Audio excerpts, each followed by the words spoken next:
Nairobi County.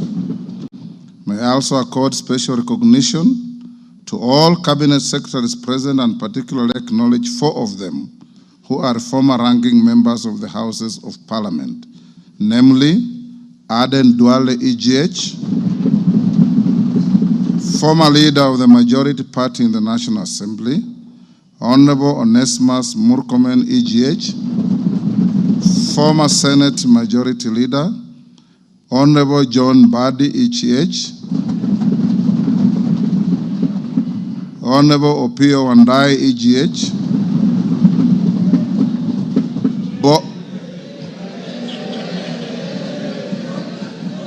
both former leaders of the minority in the National Assembly. I need not mention that His Excellency the Deputy President is a former leader of majority in the Senate. I also acknowledge the presence of Mr. Felix Kosgei, Chief of Staff and Head of the Public Service, Principal Secretaries, members of the Diplomatic Corps, and heads of constitutional commissions and independent offices and state corporations present. They are all welcome to the House of Parliament. Your Excellency, I wish to make a special welcome to Parliament and mention the Chief of the Kenya Defence Forces, General Daniel Kahariri, who is present, and the respective service commanders, the Inspector General of Police, and other leaders of our disciplined forces who are seated at the Speaker's row.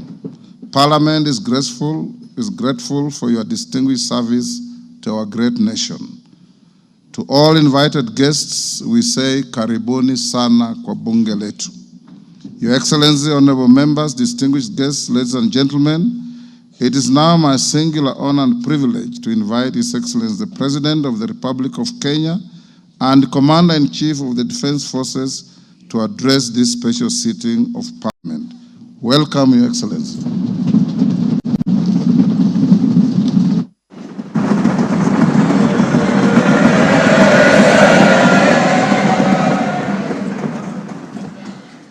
Thank you very much, Mr. Speaker.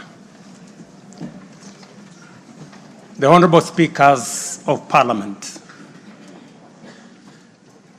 the Honorable Members, distinguished ladies and gentlemen, I'm honored to address you today in the fulfillment of the mandate vested in me under Article 1321C of the Constitution to report to you and to the people of Kenya on the measures we have taken and the progress we have made in realizing our national values and principles of governance, and to submit to you, honorable members, the progress made in fulfilling our international obligations. Since my last address, Kenya has undergone rapid change, occasioned by the collective awakening of the people in the understanding that the state of nation depend on the work we do individually and collectively. This realization extends not only to what we choose to undertake, but also to how we go about securing careers, livelihoods, and contributing to the grand enterprise of nation building. There has never been doubt, and now there is none whatsoever, that Kenya is a land of bold ambition, with our citizens always desiring and insisting on the best possible standards, not only for themselves, but also for their families and for our nation. Consequently, our democracy has empowered citizens to ask questions and demand changes in the way their affairs are managed, driving the wheels of our nation's social, political, and economic transformation faster in the direction of excellence and prosperity. Rare are the times when leadership is ahead of the people. We are always striving to steer the machinery of state and government to keep pace with the aspirations of our citizens. We have learned through the hard as well as the more customary ways that listening is a full-time occupation of leadership, and that all questions asked by the people must be answered thoroughly and in full.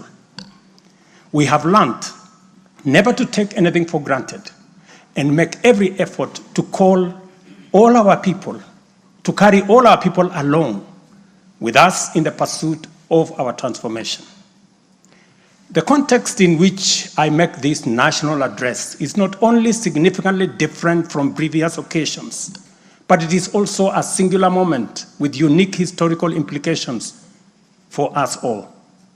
It is an opportunity to affirm the principles and values of which our nation stands, review the steps we have taken, the path we have chosen in our journey of national development, and reinforce the commitments we have made to one another and to our beloved nation for the sake of the present and future generations. I do not take this for granted, and with utmost respect and humility before this august assembly of the people's elected representatives, I desire to respond to the most pressing concerns that have been raised by Kenyans of all walks of life in recent months. To my understanding, the concerns and issues voiced by millions of Kenyans about the state of our nation deserve meaningful engagement, thorough understanding, and thoughtful response. There are discussions about whether leaders understand the pain, hardship, and struggles endured by countless citizens every day as they strive to make ends meet, and whether the government is doing anything about it. Similarly, many struggling Kenyans impatiently wonder, when will real money get to their pockets? And when will the jobs promised, which they deserve, become a reality? Additionally, there has been conversations about our education system, particularly the transition to the competence-based curriculum, and whether policies in this sector are working for or against Kenyans. Important questions have also been raised concerning the direction of development in relation to democracy, human rights, and fundamental freedoms, as well as the rule of law, transparency, and accountability. Another more direct question that emerges every now and then is whether public policy in this administration is in furtherance of service delivery to citizens or just in aid of political strategy. It is undeniable that for many Kenyans, times are hard and the struggle to meet their daily basic needs remains daunting. It is also true that these conditions have persisted for a number of years now, leading to much frustration and anxiety. Although we have gone a long way to mitigate some of these difficulties, much remains to be done, though we have laid a firm foundation for decisive intervention. I believe that it is critical for us to bear in mind that this administration was inaugurated at an extremely difficult time, characterized by domestic challenges, compounded by regional and global security, geopolitical, financial, as well as climate dynamics. As a result, in 2022, the country's total debt burden was not only immense, but it was also stacked up in the most burdensome manner, leaving very little room for investments in public service or development of critical infrastructure. The prices of basic food commodities soared as a result of a combination of prolonged drought, declining local productivity due to inadequate support, and disruptions in the global supply chain caused by the war in Europe. Kenya faced a crossroads of extremely difficult choices, where defaulting on our obligations would have significantly worsened an already perilous situation, and more borrowing was not an option. It was therefore essential for us to drastically reduce expenditure, mobilize as much as possible resources domestically, and curtail waste. As I informed the nation then, matters were going to get more difficult before they could get better. And we all had to tighten our belts and work hard under very unforgiving conditions. We had staked the fate of our ambitious bottom-up economic transformation agenda on easing the stress that the economy was in and the strain citizens underwent, while creating room for the implementation of our transformative interventions. Members, I give this background to underscore two very important facts. First, we haven't been watching helplessly and doing nothing as adversity took a toll on the economy and undermined the livelihoods and well-being of the people. On the contrary, we have been working tirelessly to steer the country away from the brink of unprecedented economic collapse and onto a more promising trajectory. The second point is that while we may not be where we would like to be, we are certainly not where we were 2.25 years ago. At the same time, the cost of living was substantially high, with prices of basic commodities beyond the reach of many households. Today, I'm proud to report that the macroeconomic indicators point to a positive turnaround and an upward trajectory. Allow me to highlight a few milestones that underscore this progress. The shilling has stabilized significantly, appreciating from Kenya shillings 162 to the dollar in February 2024 to Kenya shillings 129 today, a remarkable gain of 20%. This recovery has restored confidence in our financial markets and significantly reduced the cost of servicing external debt, creating fiscal space for our development imperatives. Inflation has declined dramatically from 9.6% in September 2022 to 2.7% in October this year, the lowest rate in 17 years.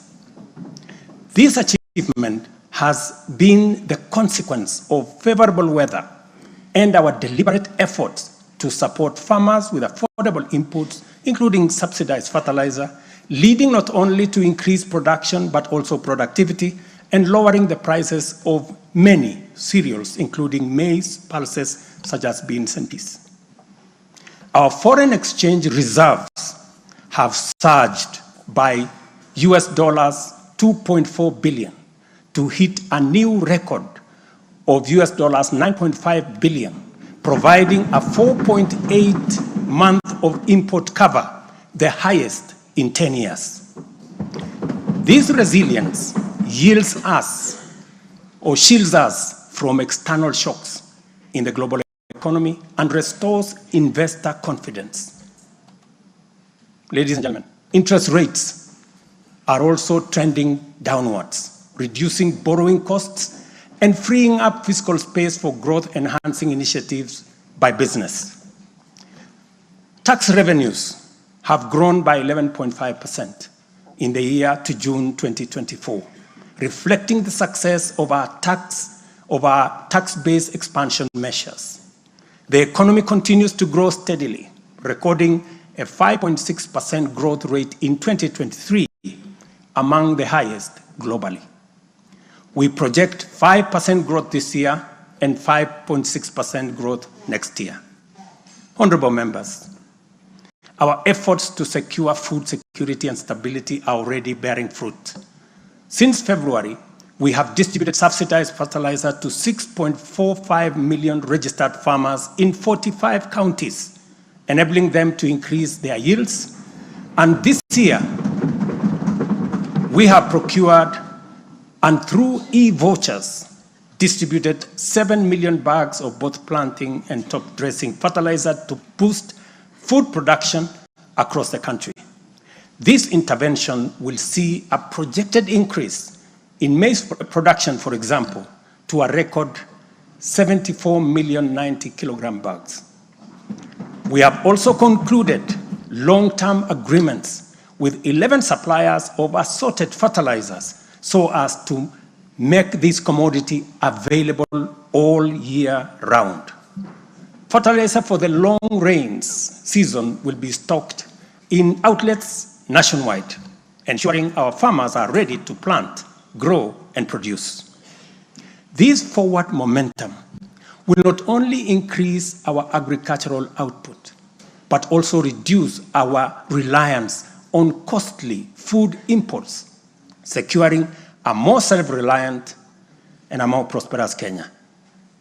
This approach, rooted in my administration's policy to support production rather than subsidize consumption, has already made food more accessible, more affordable to many households.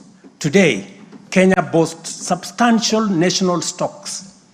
47 million bags of 90-kilogram bags of maize are in our stores. 8.8 million bags of beans, 10.4 million bags of wheat, and 2.1 million bags of rice. Slowly but surely, we are building a food-secure Kenya, where families need not to worry or worry less about their next meal. In the sugar sector, we have achieved a historic milestone. All 17 sugar factories across Kenya are now operational, producing at impressive levels, while 4 new sugar factories are under construction. In July alone, domestic sugar production reached 84,000 metric tons, surpassing the national monthly consumption average of 40,000 metric tons. For the first time in recent history, Kenya is producing enough sugar to meet our local demand. This success is attributed to many factors: subsidized fertilizer for sugarcane farmers, an additional 500,000 acres that has been brought under production, and improved management of the sugar sector, which have revitalized production and brought the industry back to life. I just signed, as you know, the new sugar laws to provide further policy guidance as we seek to be a sugar exporting country shortly. In the coffee sector, we are on track to increase exports from 51,000 metric tons this year to 150,000 metric tons by 2027. The government has also raised disbursements from the Cherry Advance Fund from 2.7 billion to 6 billion Kenya shillings, complemented by an additional disbursement of 1.5 billion by the Commodities Fund. Average prices at the Nairobi Coffee Exchange have risen by 25%. And in the last financial year, the country produced and exported 48,000 metric tons, earning farmers Kenya shillings 25 billion. Additionally, 320,000 bags of fertilizer have been allocated specifically for the coffee sector, and we will be working with cooperatives to make sure this fertilizer is distributed at the nearest possible destination to the farmers. These interventions are expected to boost smallholder farmer earnings from Kenya shillings 300,000 to 500,000 per acre annually by the year 2027. The dairy sector remains a vital value chain with a quick turnaround impact on households in the economy. The government of Kenya has released and you members approved 3 billion shillings to modernize the new KCC, ensure farmers are paid on time, and maintain a high price of Kenya shillings 50 per litre. As a result, intake to KCC has increased from 100,000 litres a day to 220,000 litres a day by last month.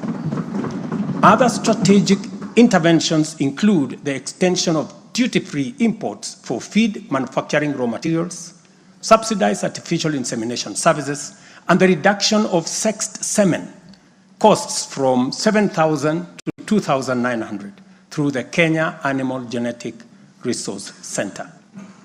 These measures have led to a 14% increase in milk production, from 4.6 billion liters in 2022 to 5.2 billion liters in 2023, with projections exceeding 6 billion liters this year. The value of exported dairy products has nearly doubled, rising from Kenya shillings 4.8 billion in 2022 to Kenya shillings 7.2 billion in 2023. These gains demonstrate how targeted policies can deliver tangible benefits to dairy farmers and drive growth in our economy. Honorable members, by 2022, the education sector was in a crisis with a lack of clarity in transition to the competence-based curriculum, a shortage of 110,000 teachers, and 23 out of 40 public universities were technically bankrupt and at risk of closure. Among those facing severe challenges were huge institutions, such as my own alma mater, University of Nairobi, Kenyatta University, Moi University, Egerton University, Maseno University, Masinde Muliro University. To address this issue in our education sector, we have already hired, as you know, members, 56,000 teachers and are in the process of recruiting another 20,000 by January next year. We have also ensured the seamless transition of learners from primary to junior secondary and domiciled grades 7, 8, and 9 in primary school, optimizing the use of existing infrastructure, ensuring the safety of young learners, and protecting parents from the high costs associated with boarding schools far away. Recognizing the financial challenges faced by our universities and TVETs, we introduced a new student-centered higher education funding model. This model gives priority to the most vulnerable students, offering them up to 95% government support, while also pulling our universities back from the brink of collapse. The remaining challenges for a few universities, like Moi University, are related to internal administrative and governance issues, which I have given firm instructions that they should be addressed. To further enhance access to higher education, we launched the Open University of Kenya, and this House approved that exercise, paving the way for more students to achieve their academic goals. The institution's first cohort of students is scheduled to graduate next week on the 29th of November 2024. Honorable members, universal health coverage is a cornerstone of our transformation agenda and a matter that touches every Kenyan family. Despite health being a devolved function, we acknowledge the immense financial burden that comes with health. Counties have struggled with shortages of medicine, equipment, sometimes staff, hindering service delivery and leaving countless Kenyans with suboptimal access to health care. It would have been easy for me to step back and leave this responsibility to counties alone. But that would have been a disservice to Kenyans and a betrayal to our Constitution. Instead of engaging in debates about healthcare being devolved, I have chosen the hardest but necessary path of addressing this challenge head on. Health delivery is not just about fulfilling a constitutional mandate by whatever level of government. It is about ensuring that healthcare is not a privilege for the few who can afford and a pipe dream for the many who cannot. For years, NHIF was saddled with debts and inefficiencies, and healthcare was being severely and negatively impacted. For far too long, too many households have lived on the edge, just one illness away from financial catastrophe. Our healthcare system has historically neglected the poor and vulnerable, leaving them without any option, while private sector medical covers remained out of reach for the majority. This is precisely what we will correct through the provision of universal health coverage. This agenda is not just about a promise. It is about a bold commitment to deliver health through transformative financing reforms, making healthcare accessible and affordable, digitizing our healthcare services to enhance efficiency, eliminate fraud, and stop corruption, and to empower a skilled and motivated health workforce. To honor our commitment on the universal health coverage, I signed into law 4 groundbreaking legislation on the 19th of October, passed by this August House. Social Health Insurance Act replaced the outdated National Hospital Insurance Fund and established the Social Health Authority, which oversees 3 essential funds. This modern framework ensures that every Kenyan, especially the most vulnerable, can access quality healthcare services when they need it most. The shift from the National Health Insurance Fund model to Taifa Care is fundamental and radical in both scale and character. NHIF, if I give you a bit of example, NHIF served a few salaried Kenyans and those who could afford to pay. But Taifa Care covers every Kenyan, regardless of employment or financial status. Secondly, despite serving a limited class of citizens, NHIF nevertheless accumulated billions of shillings of debt because of misalignment between contributions and the actual cost of healthcare. Taifa Care has undertaken an accurate costing of all healthcare-related goods and services in order to provide timely, effective, and efficient service to every Kenyan that is affordable. Additionally, the NHIF had a waiting period lasting between registration and eligibility for service. I think it was like about 3 months. Under Taifa Care, citizens are eligible for all services upon registration. I therefore urge every Kenyan to take the most important step in securing dependable health care for themselves and their families. Register.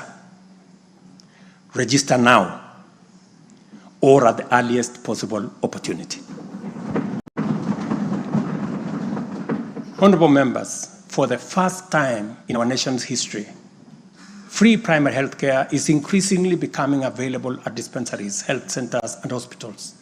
Ambulance and emergency services are also slowly but surely being made available at no fee. Under Taifa Care, we have introduced a comprehensive benefits package that brings specialized care, such as cardiothoracic surgery, within reach for many Kenyans without the burden of financial strain. Through the Digital Health Act, we are revolutionizing healthcare delivery. Every step of the process, from registration, eligibility checks, to claims is now digitized. By eliminating unnecessary human interaction, we are tackling corruption, reducing inefficiencies, and ensuring that resources are used where they are needed most. As a result, the good news, SHA will pay all October claims in full by next week. And it will continue like that going into the future. To date, over 15 million Kenyans have enrolled in Taifa Care, and more than 60% of employers have successfully transitioned into its framework. The newly established Social Health Insurance Fund empowers citizens to contribute towards accessing a broad range of healthcare benefits.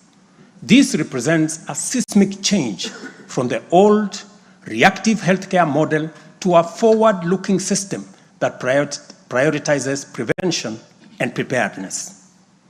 Once the transition from NHIF is complete and SHIP becomes fully operational, Kenya will have a healthcare system that guarantees dignity, peace of mind, and equitable access for every citizen for the very first time in our 60 years of independence. Honorable members, we have launched an ambitious healthcare program, one that Kenya has always needed and deserved. Like any major transition, there are challenges, but I promise you, we are fully committed to making the system work.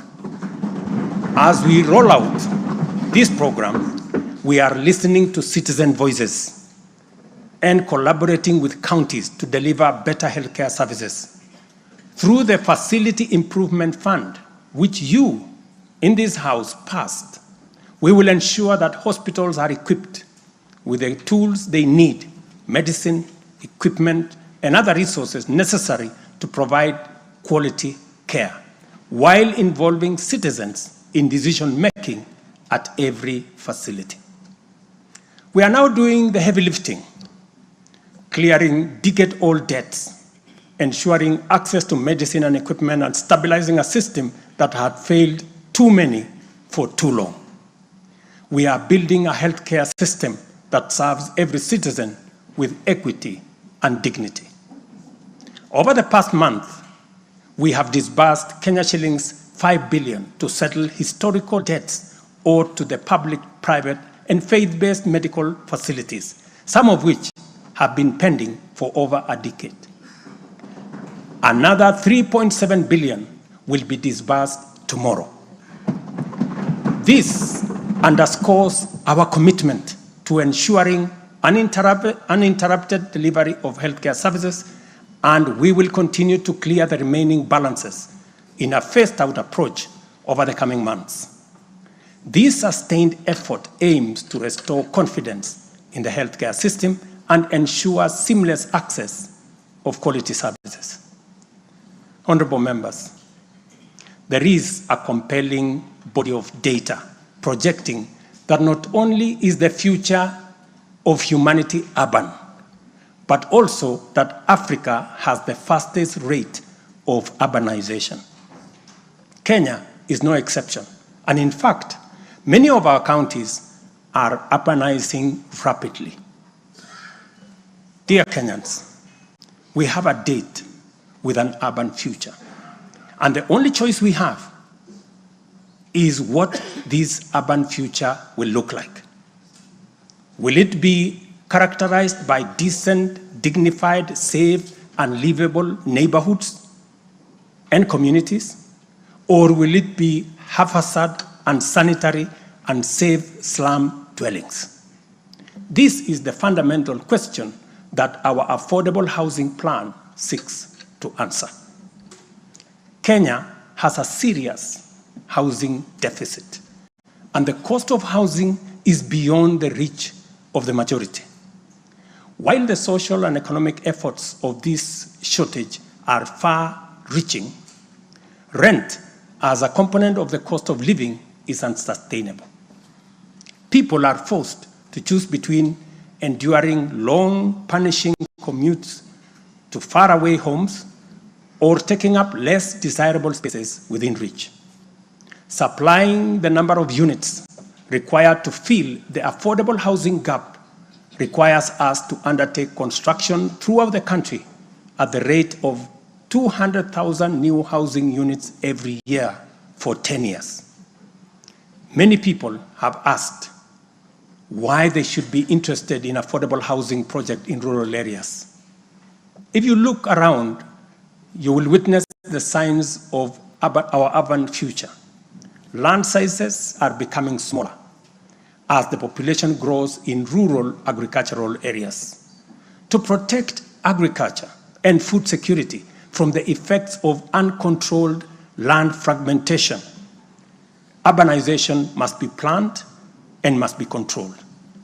And the affordable housing program is therefore a vital component of integrated land use planning and development program that we are implementing throughout the country and in every county. Each unit of housing drives demand for different types of labor, professional services and materials, bringing laborers, masons, bricklayers, artisans, electricians and carpenters, as well as architects, engineers, and quantity surveyors, lawyers, real estate economists into the equation. Affordable housing is also a major opportunity for manufacturers, developers, and other industries. In other words, the economic boost from housing pillar of our bottom-up economic transformation agenda is significant and undeniably much needed. As we speak, affordable housing now directly accounts for 164,000 new jobs created over the past 1 year. Honorable members, today marks a significant milestone in our journey towards providing decent and affordable housing for all.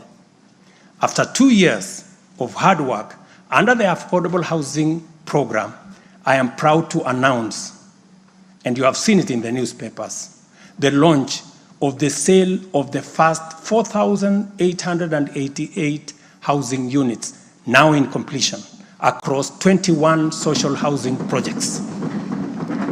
These units, comprising studios, 1-bedroom, 2-bedroom, and 3-bedroom homes, are tailored to meet the needs of our people, offering 1,041 social housing units, 2,133 affordable housing units, and 1,714 affordable middle-class housing units in 24 counties. I invite every Kenyan above the age of 18 to join this historic journey towards home ownership. Guided by our principle of fairness, one ID, one house, every eligible Kenyan is encouraged to express interest, visit these developments, view the show houses, and engage with on-site staff who are already too willing to assist. The allocation process will be transparent and equitable, ensuring that every qualified applicant has an equal opportunity to own a home. Honorable members, as part of the government's endeavor to build a nation grounded in intergenerational equity, opportunities, and empowerment for all Kenyans, we have made significant strides in implementing another key pillar of our manifesto, labor migration.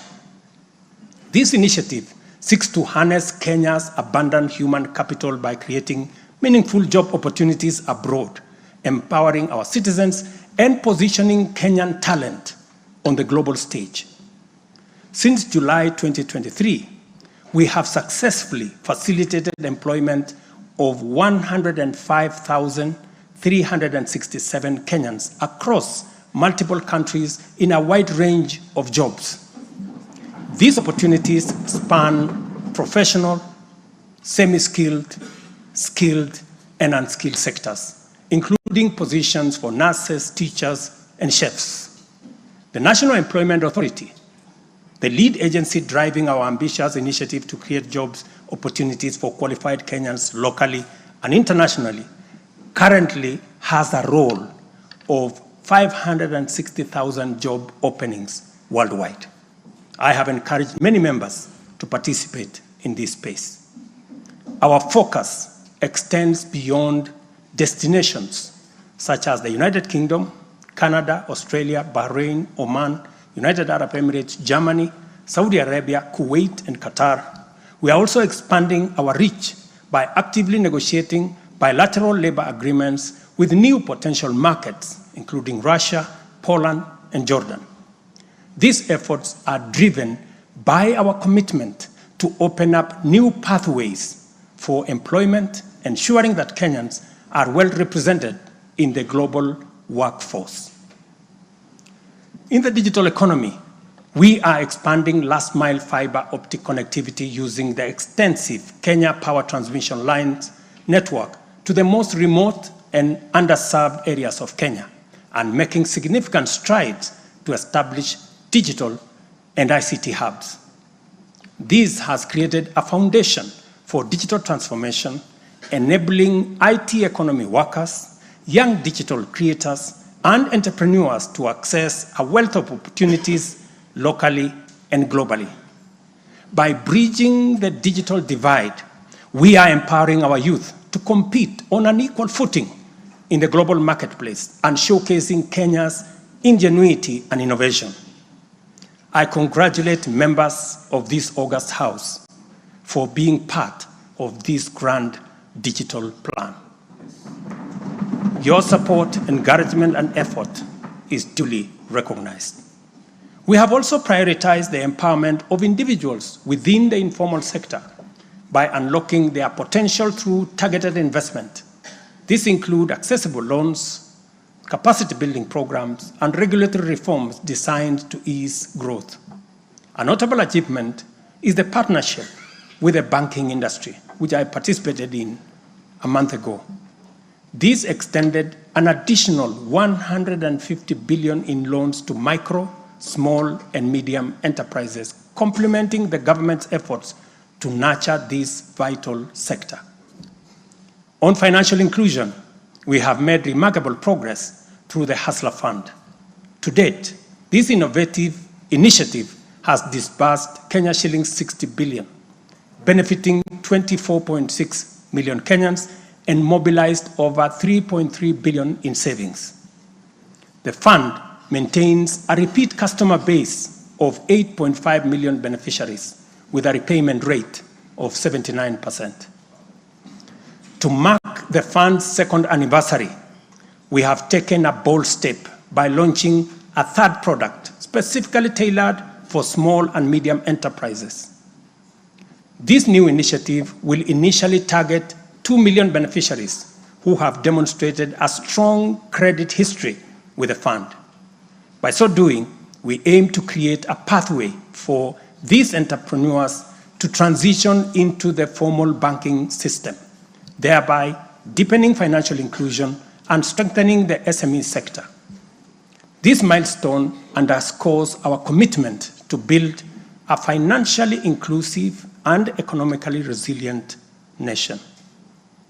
The progress we have made has been possible only because the people of Kenya have been courageous, strong, determined, and patriotic. It has also been enabled by a number of early interventions under our bottom-up economic transformation agenda, and at the same time, created space for us to implement the agenda in full. As we proceed with implementation, we expect to quickly capitalize on the gains we have secured and invest resources in the economy with an emphasis on strategic pillars of our plan. As more projects get off the ground, more people get hired, liquidity levels improve, more money ends up in people's pockets. Honorable members, you know we are a democracy. Democracy is a founding principle and defining value of our nation. Democracy is hard-won, non-negotiable right, and guarantees freedom that we are proud of and must always defend. Our national democratic culture expresses itself energetically through robust discourse, boldly speaking truth to power, and holding leadership to account. It is a tradition of fearless expression and vigorous public participation. This is who we are, and there is nothing anyone can do about it. We understand, therefore, that protests are always legitimate and permitted by the Constitution. Protests are conducted by citizens who are peaceful and unarmed. Assemblies, demonstrations, and picketing to advance constitutionalism, increase accountability, and defend the rule of law are constitutional imperatives. Conversely, mobilization in pursuit of criminal agenda, chaos, and anarchy are explicitly forbidden because we all have a duty to defend our republic, our constitution, and the rights of all people. The government, in particular, must remain vigilant at all times against modern threats to the sovereignty and territorial integrity of our nation, as well as public order, peace, and security. In this digital era, characterized by transformative innovations, including artificial intelligence, it has never been easier to inform, educate, and entertain the people. At the same time, it has never been easier to misinform, mislead, disinform, incite, and alarm the public. Criminals and subversive elements who infiltrate and hijack peaceful protests are a threat both to legitimate protesters and to the public. Incidences of violent criminality in the name of protests threaten the safety of innocent people, public assets, private property, and the social order. The tension here is stark. We have a democracy which we are proud of, must defend, and should deepen by all means. And at the same time, we have citizens whose lives, rights, we must protect, and a nation whose security, stability, and prosperity we must safeguard. The task at hand is complicated if citizens and state agencies dilute the distinction between the lawful and the criminal, the just and the unjust, thereby making it difficult to tell protesters and security officers from bandits, gangsters, and criminals. It is only by following the law that we are able to achieve our aims and apportion accountability properly. It should not be possible for robbers and looters to escape accountability by claiming that they were taking part in a protest. Likewise, it should not be possible for security officers to wound, maim, or even kill citizens and claim that they were engaging violent criminals. We all have a duty to make the necessary distinction and to do so clearly to protect democratic expression and guarantee public safety and security. I must now confront an issue of widespread concern regarding the relationship between citizens and the security services in the context of immense threat and intense political dynamism. Numerous allegations have been made concerning disappearance of people during protests. A number of these cases have been resolved, while others have been uncovered as fake news, undermining efforts to find genuine cases of missing persons. A good number of alleged disappearances have also turned out to be arrests made by police officers. In such cases, the suspects have been duly arraigned in court. I must, however, make it very clear that there is no attempt to justify or excuse illegal arrests. Such would be a serious threat to the life and liberty of citizens. I condemn any excessive or extrajudicial action which puts the life and liberty of any person at risk, including disappearances and threats to life. I urge all Kenyans with information about such cases to forward the information to the Directorate of Criminal Investigation and to IPOA, where they suspect members of the police service to be implicated. I am aware, for example, that many of the cases that have been raised are being handled by the Independent Police Oversight Authority, an important step in accountability and justice. Many citizens, as well as various organizations representing and championing women's rights and welfare, have expressed concern about gender-based violence and the increasing cases of killings of female victims by male criminals motivated by primitive expressions of gender-based brutality and impunity. Left unaddressed, these incidences will cause the women of our nation to feel increasingly unsafe, even in their own homes. This is both tragic and unacceptable. It also complicates, in disturbing ways, the struggle by Kenyan women for inclusion, for equality, for dignity, social justice, their rights, their protection, a section of our society that has been marginalized for a long time. I am aware that most of these cases of murder of women by men have been investigated and prosecuted. It is my hope that in due course, those found culpable will face the full force of the law.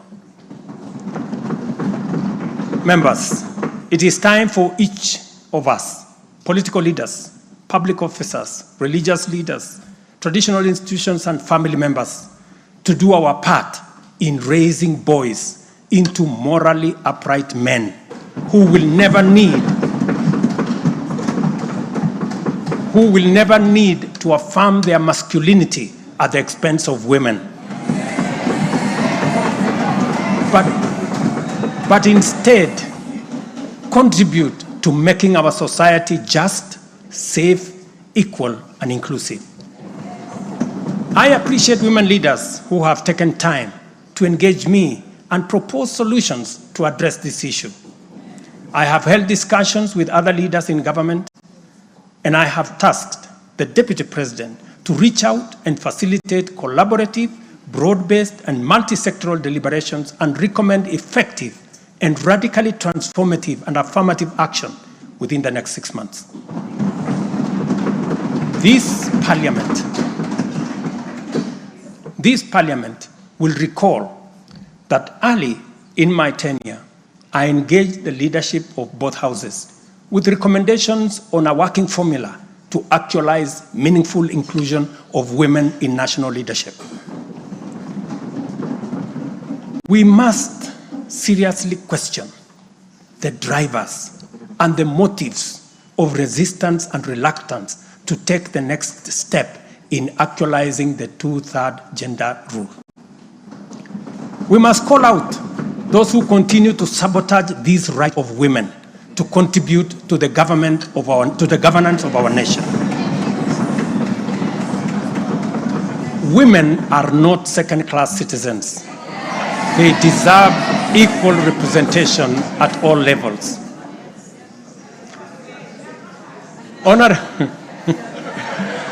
Honorable members,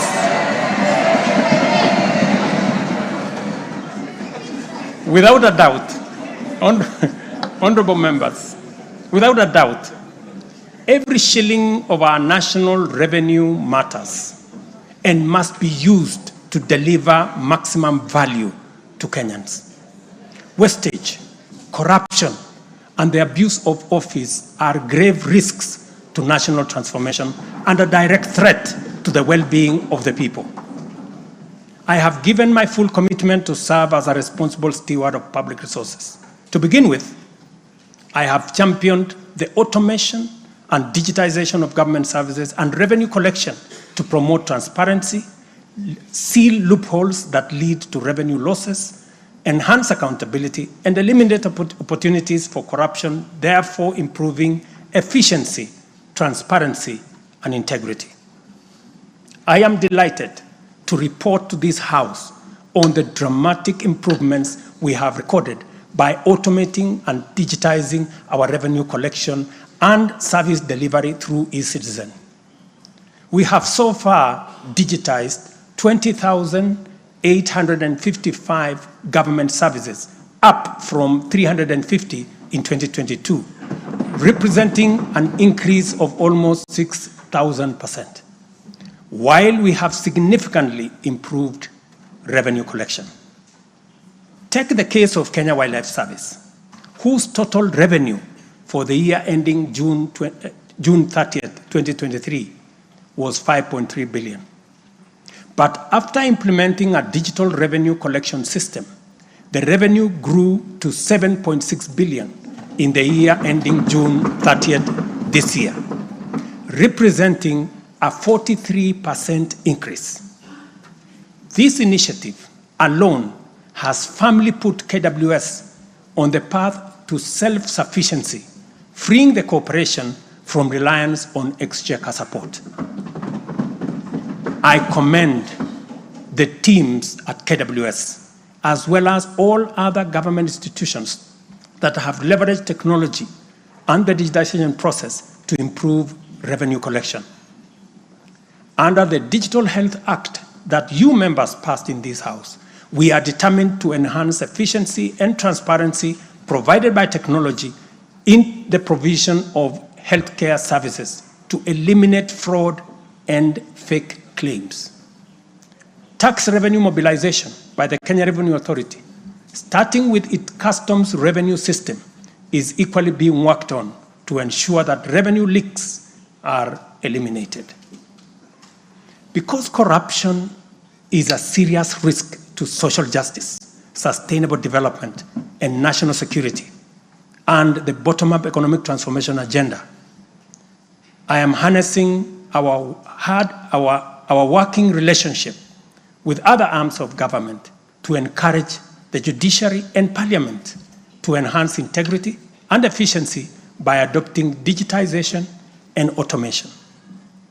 As I do so, I must caution that all these measures will only achieve intended results if, and only if, the institutions charged with combating corruption and promoting efficiency and integrity stop hiding behind the transparent screen of independence and rise up to meet the people's expectation on matters integrity. Let me say this. It cannot be the case that the Director of Public Prosecutions keeps dropping cases because somehow they are unable to produce witnesses. It cannot also be the case that corruption suspects rush to court to obtain anticipatory bail that shields them from due process and enables them to compromise investigations. There is also no reason for corruption cases to drag in our courts for years when the same courts are able to determine election petitions and related disputes within 6 months.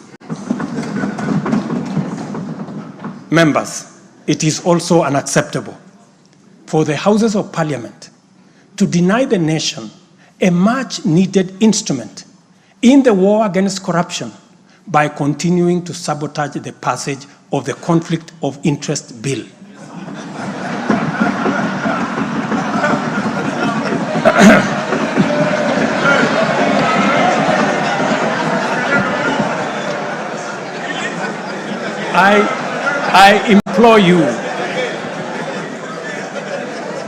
I implore you, honorable members, to stop dragging your feet on this bill, unless, my friends, there is a conflict of interest in the passing of the conflict of interest legislation.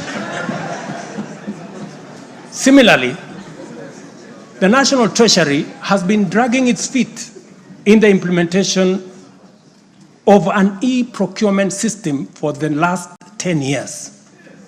Today, I have directed the National Treasury to roll out the e-procurement system by the end of the first quarter of 2025 and ensure that going forward, only procurement undertaken through this system is sanctioned and paid for. Of the many difficult assignments I have undertaken, this fight against corruption is one I now take on with resolve going forward. Let this serve as notice to all.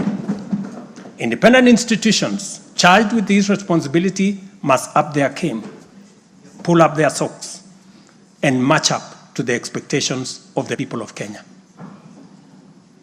Honorable members, I have stated in the past and now reiterate today that in the face of undisputed evidence or credible information on corruption, I will not hesitate to take decisive action. Accordingly, I now direct, in furtherance of the principles enshrined in Article 10 of the Constitution on transparency and accountability, and based on new information provided by investigative agencies and partner nations, that the procuring agencies within the Ministry of Transport and the Ministry of Energy and Petroleum immediately cancel the ongoing procurement process for the JKIA expansion public-private partnership transaction, as well as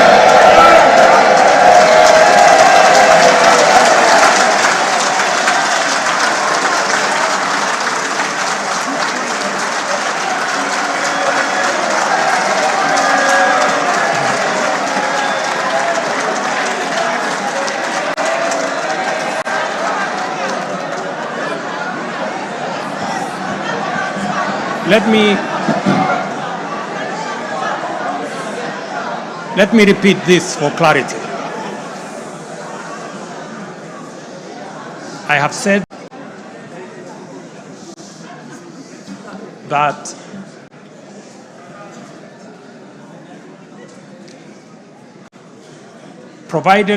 because of the information that has been provided to us by partner nations, I have directed agencies within the Ministry of Transport and the Ministry of Energy and Petroleum to immediately cancel the ongoing procurement process for JKI expansion public-private partnership transaction, as well as the recently concluded Ketrago transmission in public partnership procurement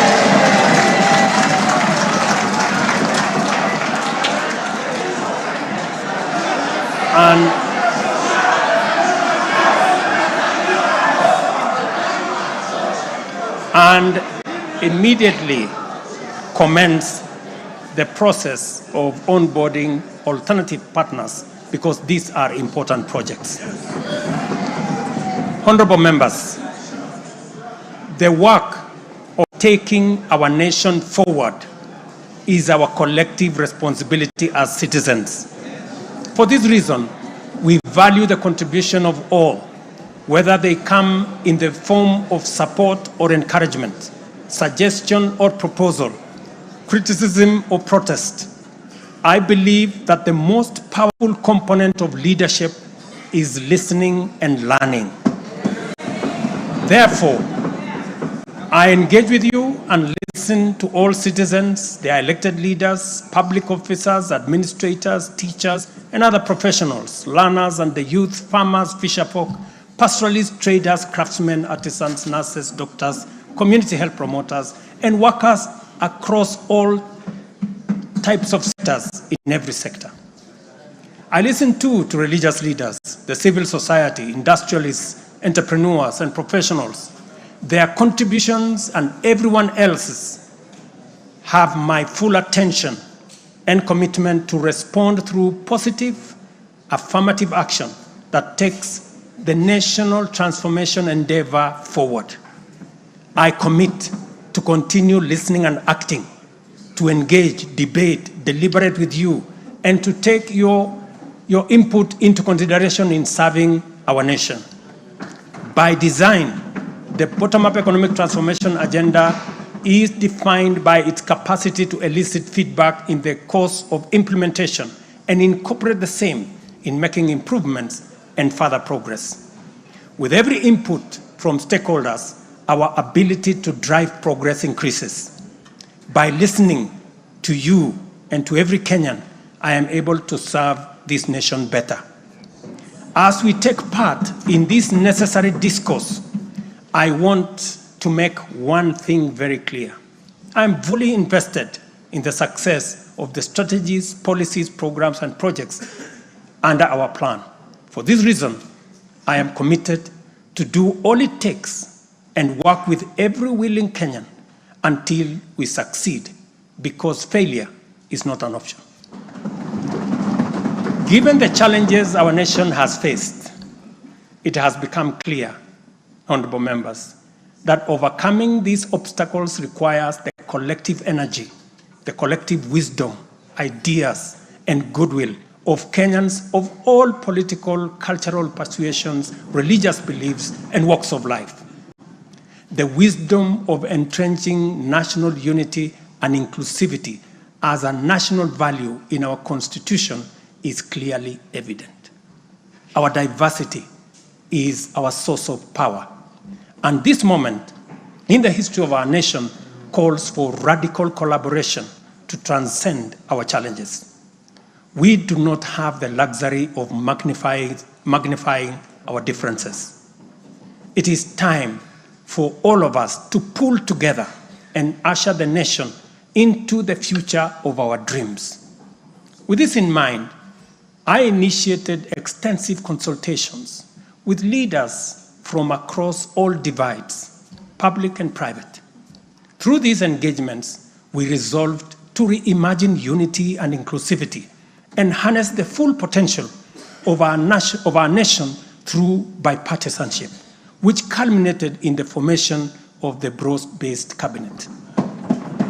The imperative to accommodate the contribution of leaders across the aisle inspired us to constitute the broad-based government, a partnership based on shared purpose and premised on a commitment to bring our national values into action to turbocharge the implementation of the transformation of our nation. Being a farmer myself, transformation is like farming. A lot of resources are invested in plowing the land and planting the seeds, after which there is nothing to see for all the work except stretches of bare earth. Impatience might lead to anxiety and lamentation of the waste of effort in seed buried in the earth. However, after a brief wait, seedlings sprout, requiring close attention, weeding, and patient tending into the crop that will be ready for harvest. So is economic transformation. It requires hard work, investment of resources, patience, and faith. We have planted the seed, and all over the field, it is beginning to sprout.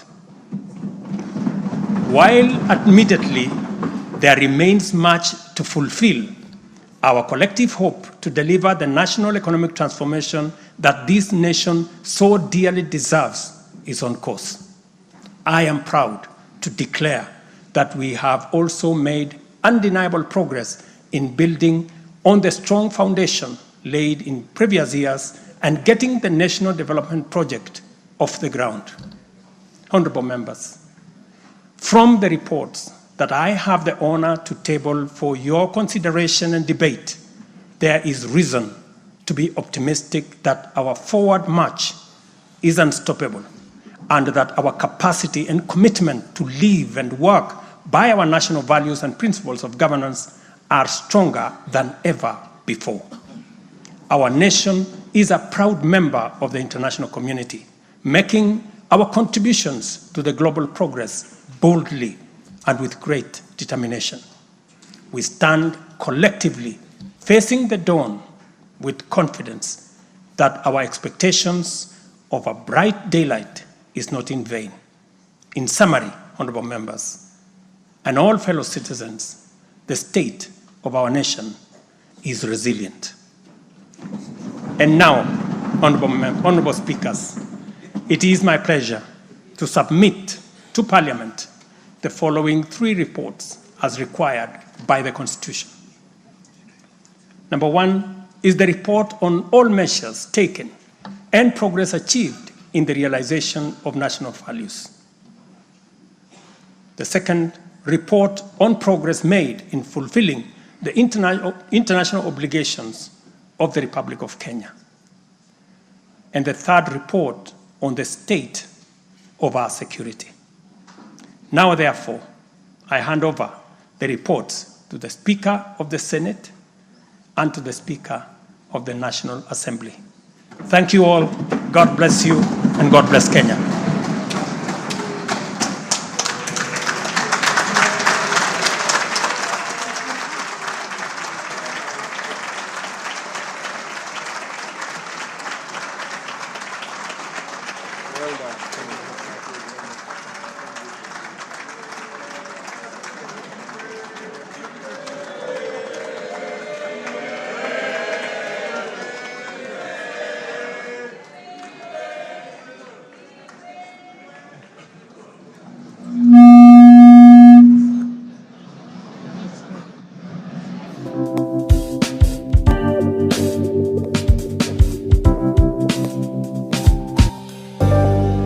Ino ni Mwendani TV.